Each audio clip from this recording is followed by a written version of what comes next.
இந்த வீடியோல பேங்குக்கு போகாமலே ஏடிஎம் கார்டை எப்படி நம்ம மொபைல்ல இருந்தே அப்ளை பண்ணலாம் அப்படிங்கறத பத்தியும் அதுல இருக்கக்கூடிய டிஃபால்ட்டான போட்டோ ஏடிஎம் கார்டுக்கு மேல இருக்கக்கூடிய டிஃபால்ட்டான போட்டோக்கு பதிலா நம்மளுக்கு பிடிச்ச போட்டோவை எப்படி வைக்கலாம் அப்படிங்கறத பத்தியும் தான் இந்த வீடியோல பார்க்க போறோம்.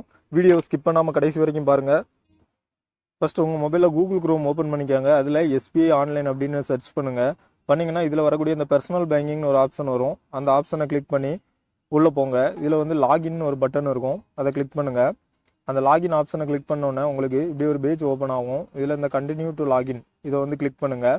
கிளிக் பண்ணோன்னே உங்களோட யூசர் நேம் பாஸ்வேர்டு ரெண்டும் டைப் பண்ண சொல்லுவோம். அது ரெண்டையும் டைப் பண்ணிவிட்டு இந்த கேப்சா கோடு ஒன்று கேட்கும், அதையும் வந்து கொடுத்துட்டு லாகின் ஆப்ஷனை வந்து கிளிக் பண்ணுங்கள். கொடுத்தோன்னா உங்களுக்கு ஒரு ஓடிபி உங்கள் ரிஜிஸ்டர் மொபைல் நம்பருக்கு வரும். அதை கொடுத்துட்டு சப்மிட் ஆப்ஷனை வந்து கிளிக் பண்ணுங்கள். கிளிக் பண்ணிங்கன்னா உங்களோட பாஸ்வேர்டு வந்து ரொம்ப நாள் ஆயிடுச்சுன்னா சேஞ்ச் பண்ண சொல்லி இப்படி ஒரு ஆப்ஷன் வரும். இது இல்லைன்னா நீங்கள் அடுத்த பேஜ் வந்துடும். இப்படி வந்தால் பாஸ்வேர்டை சேஞ்ச் பண்ணிக்காங்க. இந்த பாஸ்வேர்டு வந்து எதுக்கு சேஞ்ச் பண்ண சொல்லுதுன்னு பார்த்தீங்கன்னா 180 டேஸ்க்கு மேலே வந்து நம்ம பாஸ்வேர்டு சேஞ்ச் பண்ணாமல் இருந்தோம்னா நம்மளோட செக்யூரிட்டி ரீசன்ஸ்க்காக அதை பாஸ்வேர்டு சேஞ்ச் பண்ண சொல்லுது. இது பற்றி நம்ம சேனலில் ஆல்ரெடி ஒரு வீடியோ போட்டிருக்கேன், அந்த வீடியோவில் வந்து பார்த்துக்காங்க. அப்படி நீங்கள் சேஞ்ச் பண்ணியிருந்தீங்கன்னா எந்த ப்ராப்ளமும் இல்லை. சேஞ்ச் பண்ணாதவங்க மட்டும் உங்களோட ப்ரொஃபைல் பாஸ்வேர்டை சேஞ்ச் பண்ணிக்காங்க. சேஞ்ச் பண்ணிவிட்டு இந்த 3 டாட்டை கிளிக் பண்ணுங்கள். கிளிக் பண்ணிங்கன்னா அதில் வந்து இ சர்வீசஸ் அப்படின்னு ஒரு ஆப்ஷன் வரும். கீழே அந்த இ சர்வீசஸை கிளிக் பண்ணிங்கன்னா அதில் ஏடிஎம் கார்டு சர்வீசஸ் அப்படின்னு ஒரு ஆப்ஷன் உங்களுக்கு இருக்கும். அதில் கீழே பார்த்தீங்கன்னா நிறைய உங்களுக்கு ஆப்ஷன் கொடுத்துருப்பாங்க. நீங்கள் அந்த ஏடிஎம் கார்டு சர்வீசஸ் அதை வந்து கிளிக் பண்ணுங்கள். இதில் பார்த்தீங்கன்னா நிறைய ஆப்ஷன் இருக்கும். இதில் வந்து இந்த ரிக்வெஸ்ட் டெபிட் கார்டுன்னு ஒரு ஆப்ஷன் இருக்கும், அதை வந்து கிளிக் பண்ணுங்கள். கிளிக் பண்ணிங்கன்னா வந்து அடுத்ததாக ஒரு பேஜ் வந்து ஓப்பன் ஆகும். அந்த பேஜில் பார்த்தீங்கன்னா உங்களுக்கு என்ன கொடுத்துருப்பாங்கன்னா உங்களோட பேங்க் அக்கௌண்ட் நம்பர் வரும். அந்த பேங்க் அக்கௌண்ட் நம்பர் வந்து பிரைமரி அக்கௌண்ட் அந்த செகண்டரி அக்கௌண்ட் அப்படின்னு இருக்கும். அதில் உங்களோட அக்கௌண்ட் நம்பரில் வந்து ஒரு கிளிக் பண்ணிக்காங்க. அடுத்ததாக கார்டு கேட்டகரின்னு இருக்கும், அதில் டெபிட் கார்டுன்னு கொடுங்க. டெபிட் கார்டில் பார்த்தீங்கன்னா உங்களுக்கு இவ்வளோ கார்ட்ஸ் வந்து நீங்கள் அப்ளை பண்ணலாம். இந்த மாஸ்டர் கார்டு, விசா கார்டு அப்படிலாம் நிறைய கொடுத்துருப்பாங்க. அடுத்ததாக மை கார்டுன்னு ஒரு ஆப்ஷன் இருக்கும். இதை நீங்கள் கிளிக் பண்ணிங்கன்னா உங்களோட ஓன் ஸ்டைலில் வந்து கார்டை க்ரியேட் பண்ண முடியும். அடுத்ததாக கார்டு நேம் கேட்கும், அதில் உங்களோட என்ன நேம் வேணுமோ அதை வந்து கிளிக் பண்ணிக்காங்க.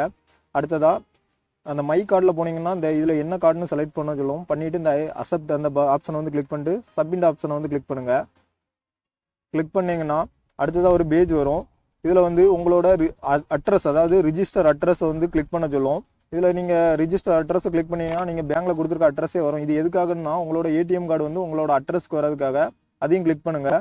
கிளிக் பண்ணோன்னே நெக்ஸ்ட் பேஜ் வந்து வரும். இதில் வந்து என்ன கேட்கும்னா உங்களோட ஓடிபி யூஸ் பண்ணுறீங்களா இல்லை ப்ரொஃபைல் பாஸ்வேர்டு யூஸ் பண்ணுறீங்களான்னு கேட்கும். நீங்கள் வந்து ஓடிபி கொடுத்துக்கனாலும் கொடுக்கலாம், இல்லைனா ப்ரொஃபைல் பாஸ்வேர்டோ ஏதோ ஒரு ஆப்ஷனை நீங்கள் செலக்ட் பண்ணிக்காங்க. செலக்ட் பண்ணிவிட்டு நெக்ஸ்ட் ஆப்ஷனை கிளிக் பண்ணுங்கள்.